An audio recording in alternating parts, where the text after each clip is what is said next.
প্রথমেই দেখে নেব আজকের 30টি তাজা সংবাদ। বুকিংয়ের কতদিন পর পাবেন এলপিজি সিলিন্ডার? অবশেষে বিরাট ঘোষণা করেই দিল মোদী সরকার। ডার্ক মোড অন করেই যুদ্ধের বাজারে হরমুজ হয়ে প্রথম জাহাজ এলো ভারতে। ঘরে জ্বলছেন স্ত্রী, অগ্নিদগ্ধ অবস্থায় পলাতক যুবক। কোচবিহারে নার্সকে নির্মম হত্যা স্বামীর।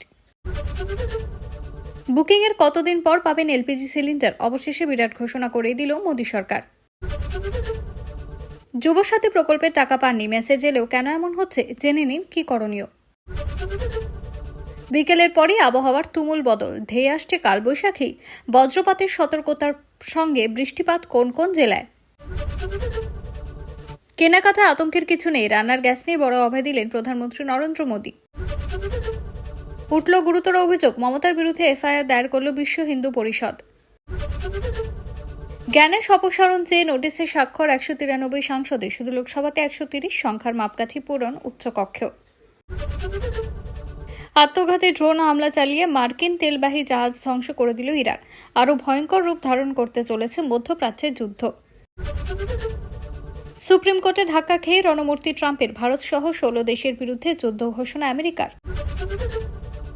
ভোট পিছবে না, কবে ও ক দফায় পশ্চিমবঙ্গ সহ 5 রাজ্যে ভোট হবে ঠিক করে ফেলল নির্বাচন কমিশন।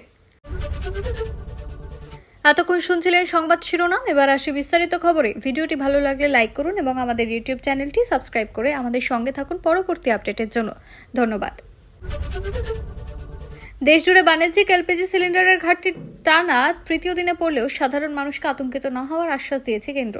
সরকারের দাবি, গৃহস্থলীর এলপিজি সরবরাহ স্বাভাবিক রয়েছে এবং বুকিংয়ের পর গড়ে প্রায় 2.5 দিনের মধ্যেই সিলিন্ডার পৌঁছে দেওয়া হচ্ছে। তবে বাণিজ্যিক গ্যাসের সরবরাহে অনিয়ম দেখা দেওয়ায় বড় শহরগুলিতে হোটেল ও রেস্তোরাঁ শিল্পে ইতিমধ্যে প্রভাব পড়তে শুরু করেছে। সরকারি সূত্রে জানা গিয়েছে, বাণিজ্যিক সিলিন্ডারের সরবরাহ কমে যাবে মুম্বাই, বেঙ্গালুরু এবং কলকাতা সহ একাধিক মহানগরে খাবারের দোকান ও রেস্তোরাঁগুলিতে সমস্যা সৃষ্টি হচ্ছে। যুদ্ধ হওয়ার পর প্রথমবার আজকা মাথায় নিয়ে হরমুজ প্রণালী পেরিয়ে প্রথম জাহাজ এলো ভারতে। ওমান উপসাগর এবং আরব সাগর পেরিয়ে সেটি পৌঁছেছে ভারতে। তথ্য লাইবেরিয়ার পতাকাবাহী জাহাজে রয়েছে 1,35,000 মেট্রিক টনেরও বেশি অপরিশোধিত তেল। নাম সেনলং সুইজম্যাক্স।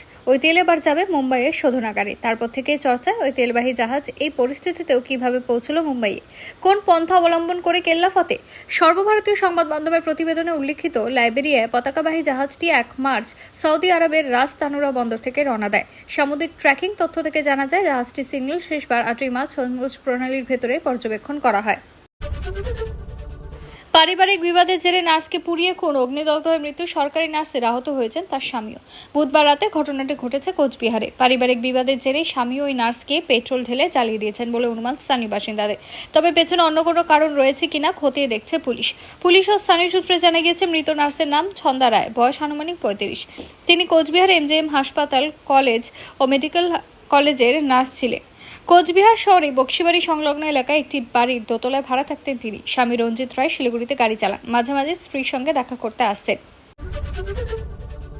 দেশজুড়ে বাণিজ্যিক এলপিজি সিলিন্ডারের ঘাটতি টানা তৃতীয় দিনে পড়লেও সাধারণ মানুষকে আতঙ্কিত না হওয়ার আশ্বাস দিয়েছে কেন্দ্র। সরকারের দাবি, গৃহস্থলীর এলপিজি সরবরাহ স্বাভাবিক রয়েছে এবং বুকিংয়ের পর গড়ে প্রায় 2.5 দিনের মধ্যেই সিলিন্ডার পৌঁছে দেওয়া হচ্ছে।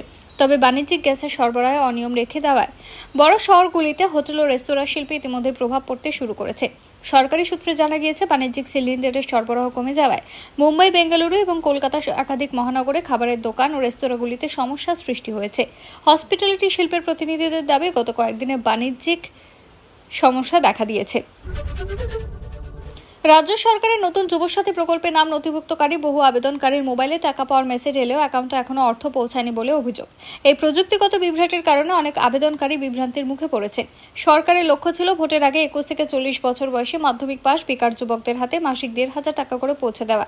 তবে বর্তমানে কিছু প্রযুক্তিগত জটিলতায় প্রক্রিয়ায় বাধা হয়ে দাঁড়িয়েছে।